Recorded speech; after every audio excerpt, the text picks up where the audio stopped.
नमस्कार, आप देख रहे हैं जन समस्या न्यूज और मैं हूं संदीप गुप्ता। अभी हम मौजूद हैं महाराजगंज जनपद में और ये आप देख रहे हैं डीएम ऑफिस है और यहाँ पे शिकायतकर्ता आए भी हैं और इनसे हम जानकारी लेंगे कि इनकी शिकायत क्या थी और डीएम साहब से इनकी मुलाकात हुई कि नहीं हुई। क्या नाम है भैया? हमारा नाम रमेश कुमार चौधरी है। अभी डीएम साहब के पास हम गए थे, मुलाकात किए थे। इसके पहले भी 2-3-4 बार जा चुके हैं प्रार्थना पत्र लेकर के। मेरी ज़मीन संबंधी समस्या है, मेरी माताजी हैं, बीमार हैं, मानसिक रूप से एकदम डिस्टर्ब हैं। और ये जो है 2017 में माताजी मेरी ज़मीन रजिस्ट्री कराई थी, बैनामा हो गया था, खारिज दाखिल हो गया था। 2017-2018 में भी 20 डिसमिल ज़मीन रजिस्ट्री कराई थी। मैं लोन लिया था और मेरे पिताजी जो है लोन लेकर के हम लोग ज़मीन रजिस्ट्री कराए थे। उस पर अभी तक हम लोग काबिज थे, कोई दिक्कत नहीं हुआ है।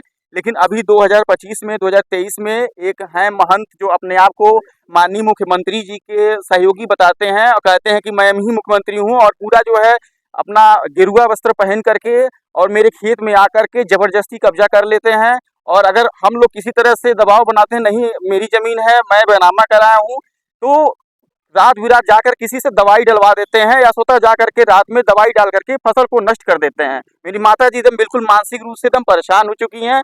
बार बार मैं छुट्टी लेकर के आता हूं और माता जी को लेकर के कई बार डीएम कार्यालय में आया, श्रीमान पुलिस अधीक्षक महोदय के समक्ष भी कई बार अपनी समस्या बताया, लेकिन मेरी समस्या सुनी नहीं जा रही है और ना ही मुझे इस समस्या से कोई निस्तारण करने का कोई उपाय मिल रहा है।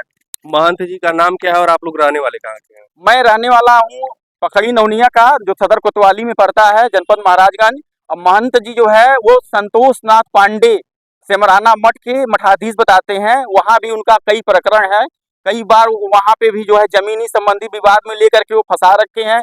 वहाँ पे पेड़ कटवाए हैं, कई बार पेड़ कटवाने के बाद वहाँ के पब्लिक, वहाँ का जो सेमराना गांव के लोग हैं इनके खिलाफ है, लेकिन फिर भी जो है ये नहीं मान रहे हैं। और ये देखिए ये फसल मेरा जो है नुकसान हुआ है, ये देखिए ये जो है धान की ये आप देख रहे हैं, ये जो फसल है उनके महंत जी के द्वारा नुकसान कराया गया है। महंत जी के द्वारा नुकसान कराया गया है।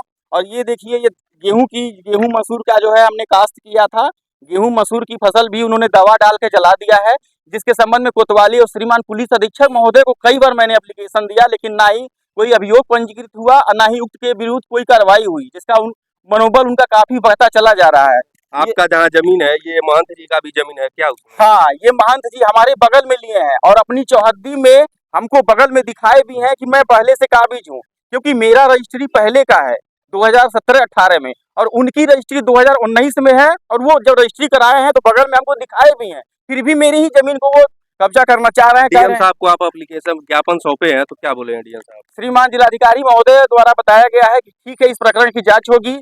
फिर 1 महीना बाद फिर दोबारा मैं एप्लीकेशन दिया हूँ, श्रीमान जी द्वारा बताया गया है कि ठीक है। और ये महंत जी का ये फोटो है, ये गेरुआ वस्त्र पहन करके इस तरह से जो है खेत में जाकर कब्जा किया जा रहा है इनके द्वारा, खेत में जबरदस्ती मठ को छोड़ करके खेत में कब्जा किया जा रहा है। अब हम लोगों को इतना परेशान कर दिए हैं कि हम लोग आत्महत्या करने पे एकदम मजबूर हो जा रहे हैं कि मैं क्या करूं। चाची का नाम है आपके? का मामला बा?